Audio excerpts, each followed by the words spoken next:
ناظرین، تاریخ اسلام میں ایک ایسا لمحہ بھی گزرا ہے جس نے پوری امت کے دلوں کو چیر کر رکھ دیا۔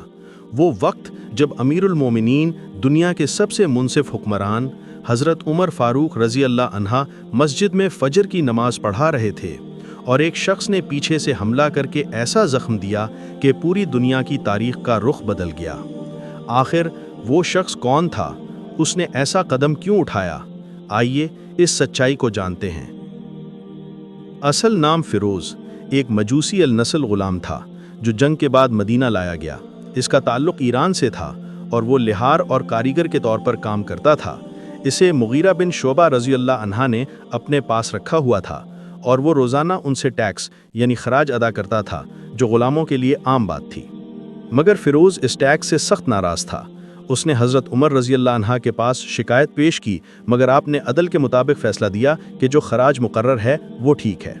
یہ جواب فیروز کو پسند نہ آیا اور اس کے دل میں پہلے سے موجود بغض اور مجوسیانہ دشمنی بھڑک اٹھی۔ اسی دوران چند منافقین اور دشمنان اسلام نے اس کے دل میں انتقام بھر دیا۔ پھر آیا وہ المناک دن۔ مسجد نبوی میں فجر کی نماز جاری تھی کہ فیروز نے تیار کیا ہوا دودھاری خنجر نکالا اور پیچھے سے حضرت عمر رضی اللہ عنہ پر حملہ کر دیا۔ آپ زخمی حالت میں گر پڑے، مگر آخری سانسوں تک امت کی فکر میں لگے رہے۔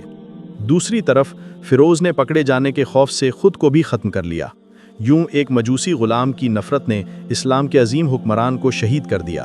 مگر دنیا آج بھی گواہ ہے کہ حضرت عمر فاروق رضی اللہ عنہ کا عدل، شجاعت اور ناموس قیامت تک زندہ رہیں گی۔ آپ کو ہماری ویڈیو کیسی لگی؟ مزید اچھی ویڈیوز کے لیے ہماری یوٹیوب اور ٹک ٹاک کو فالو کریں۔ انشاءاللہ ملتے ہیں اگلی ویڈیو میں۔ تب تک کے لیے اللہ حافظ۔